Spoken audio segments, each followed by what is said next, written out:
On this show I've done Wii, I've done 360, hell I've even done GameCube, but there's one console that I've continued to neglect, and that's that big black monolith down there.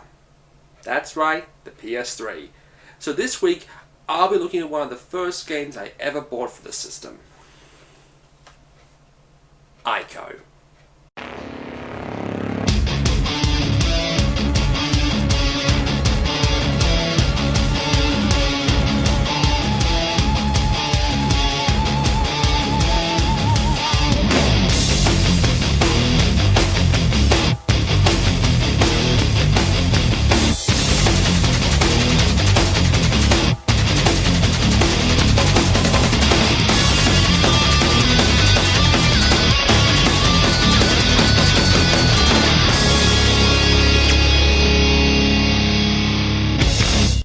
Ico was originally released on the PlayStation 2 in 2001 by Team Ico, a division of Sony's Japan studio. Although met with critical acclaim, it fell into most of the same traps a similar game would fall into in 2006, an artistically driven game out of Japan, suffering from bad sales and featuring bad cover art in the US. Unfortunately, Ico suffered it worse than the other one. Ugh.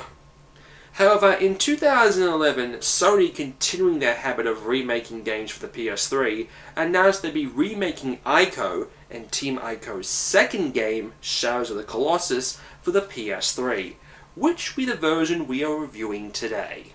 So the game opens up on a boy being led in chains and being held prisoner in a castle because he didn't eat his peas or something.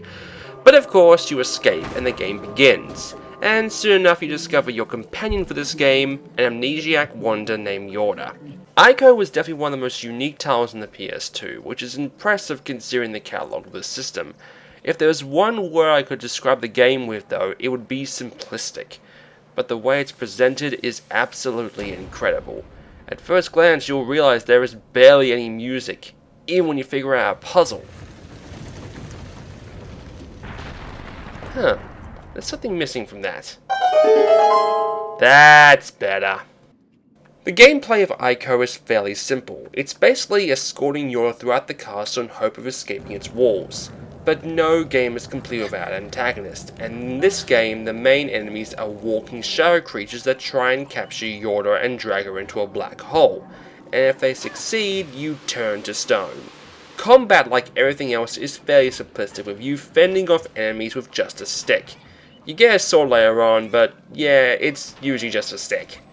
The game is what I like to call a missed style of gameplay, where you're basically thrown into the game with no real explanation of who you are or what you're supposed to do. First time I played this game, I found myself wandering around for like 10 minutes before I realized I could actually pull this lever. The game is tight-lipped throughout most of the game what you have to actually do, which could actually cause you to wander off by yourself to figure out what to do, and return to find Yorda has wandered off herself, or in the middle of getting captured. However, there are times where Yorda proves to be useful in solving of puzzles, but most of the time you're just holding her hand. While simplistic is the word with most aspects of the game, it's the presentation that stands out. The design of the castle is incredibly detailed. Even on the PS2 the graphics were some of the best looking on the system.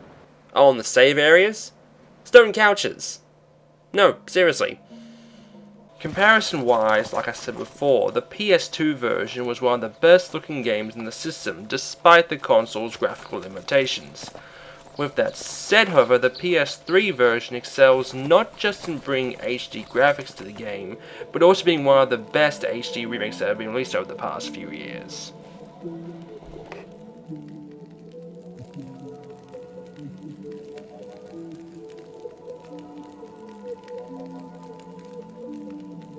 The game relies on fixed camera positions throughout the 10 or so hours you'll be playing it, and was rarely a case I found to be a hindrance.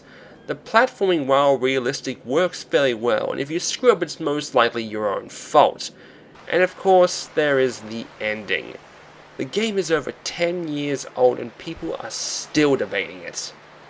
The Team Ico HD collection is definitely one of the better HD remakes, and considering how Ico can go for like $50 on eBay, this is definitely the better option considering it has two of the best PS2 games on one disc.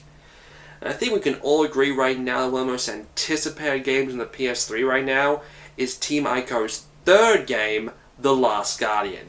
And for all latest news, we're joined by our Last Guardian correspondent, Mike. Mike, how you doing? Oh my god!